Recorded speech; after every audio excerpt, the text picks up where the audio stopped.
श्री हरि के गुण से हरे गुणैः विश्वम्भर हरे गुणैः आक्षिप्ता मत्ता मति यस्य, भगवान के गुणों ने वेद शुक्राचार्य की बुद्धि को पागल बना दिया। फिर अध्यगान महदाख्यानम, फिर ये पूरा यह महद आख्यान यहाँ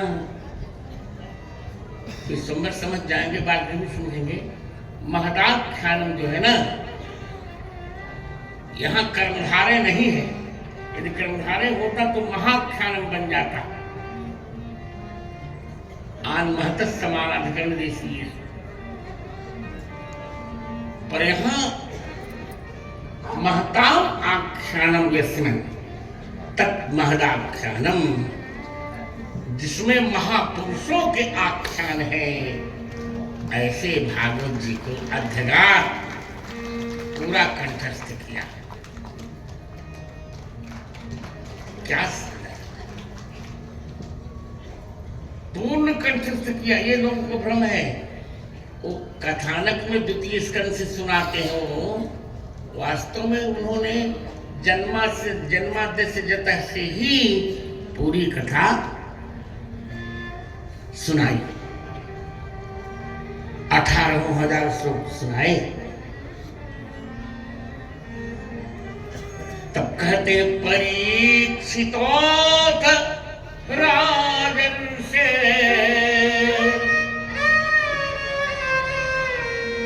जन्म कर्म विलापनम संस्थां च पांडुपुत्राणां वक्षे कृष्ण कथोदयम्। यहाँ तो बड़े बड़े संगीतकार बैठे, मैं संगीत का सरगम भी नहीं जानता हूँ। हमारे रामवीर सिंह जी बैठे बहुत अच्छे। इनका हमारा तो निश्चय हुआ कि जब तक मैं कथा करूंगा तब तक तुम ही मेरी संगीतकार रहोगे भैया। हमारी बेटी शालिनी बेटी, अब भगवान करे बेसुरा न होने तो कहेंगे गुरु जी बेसुरागार हैं।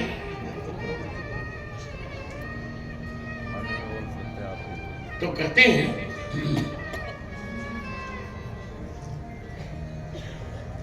अब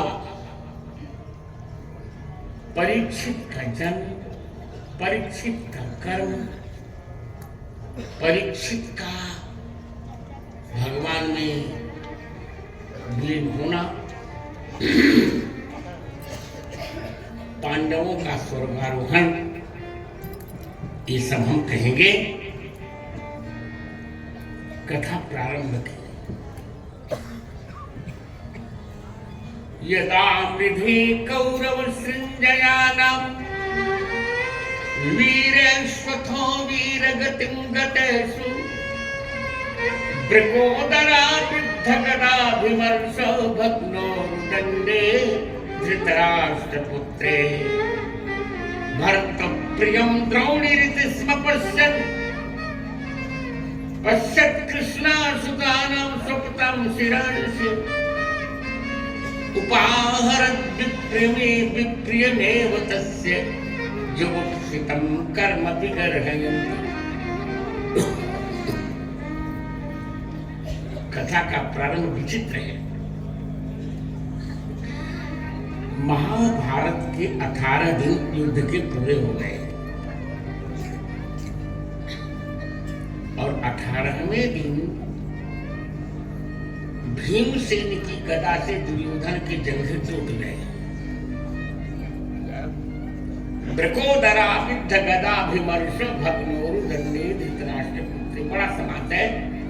बृकोदरेण आविद्धायाः गदायाः अभिमर्शेन प्रहारेण भग्नौ उरुदण्डौ यस्य स बृकोदराविद्ध गदाभिमर्श भग्नो उरुदण्डः तस्मिन्।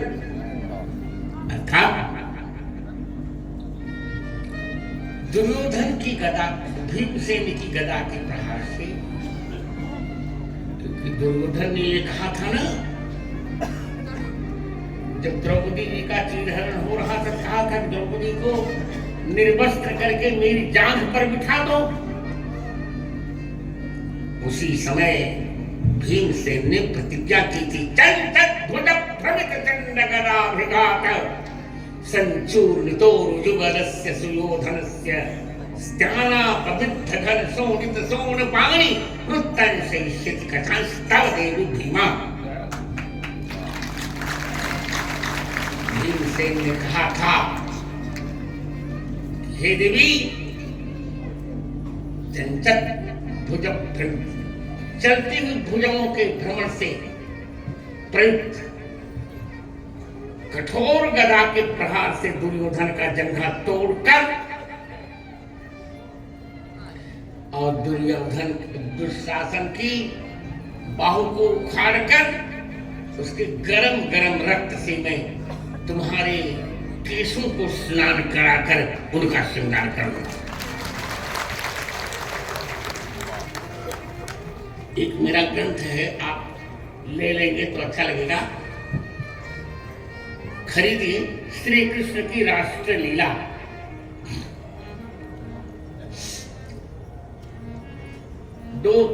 तीन वर्ष पहले कुछ लोगों ने, नाम बताना तो ठीक नहीं रहेगा,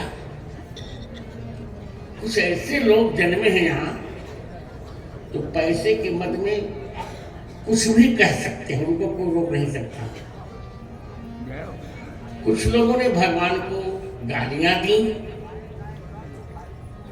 और कुछ लोगों ने कह दिया कि भगवान कृष्ण का परिवार कृष्ण परिवार में असफल रहे। उसी समय मुझको हुआ था कोरोना, मुझको भी कोरोना हुआ था। मैं भर्ती था पीजीआई में, लखनऊ, पीजीआई नाम है, कोई गलत नहीं था। अच्छा, आईसीयू में मुझे भर्ती किया गया। तो क्यों नाटक था मेरा कि मैं बीमार हूं। उसी समय श्री कृष्ण की राष्ट्रलीला नामक पुस्तक मैंने उसी समय लिखी। आईसीयू में रह करके लिखी। डॉक्टर्स कह रहे थे कि आप बीमार हैं कि स्वस्थ हैं, हमको समझ में नहीं आ रहा। मैं तुम जो चाहो देखो। उसमें सारे पक्ष मैंने भगवान कृष्ण के लिखे हैं। रासलीला, भगवान कृष्ण की दो लीलाएं हैं, रासलीला और राष्ट्रलीला। तो रासलीला की नायिका है राधा जी और राष्ट्रलीला की नायिका है कुब्जा जी। इसे कुब्जा ने भगवान को तिलक किया था। रासलीला में राधा जी की केस सवारी थे और राष्ट्रलीला में दुशासन ने द्रौपदी जी के केस का अपमान किया था। तो फिर भगवान ने भीमसेन में नरसिंह का बल दे दिया और भीमसेन ने दुशासन की भुजा उखाड़ कर उसके रक्त से द्रौपदी जी के केस को नहलाया। ये राष्ट्रलीला है। पूरा प्रकरण आप पढ़ेंगे, आज खरीद लीजिएगा आप लोग, चिंता नहीं।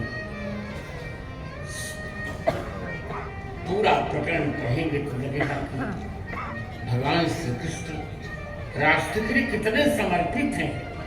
वो कभी असफल नहीं हुए, उनका परिवार असफल नहीं हुआ। लोग पढ़ते नहीं हैं। इसी भागवत में मैं सुनाऊंगा 4 फरवरी को मैं सुनाऊंगा, चिंता मत करिए। હું ગૌરવપૂર્ણ શબ્દોમાં કહેવા માંગુ છું કે ભગવાન શ્રી કૃષ્ણની એક પણ લીલા મર્યાદાથી વિરુદ્ધ નથી। પ્રત્યેક લીલામાં ભગવાન શ્રી કૃષ્ણ મર્યાદાનું પાલન કરે છે।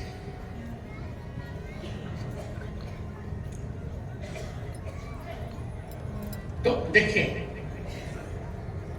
अब यहां देखते हैं,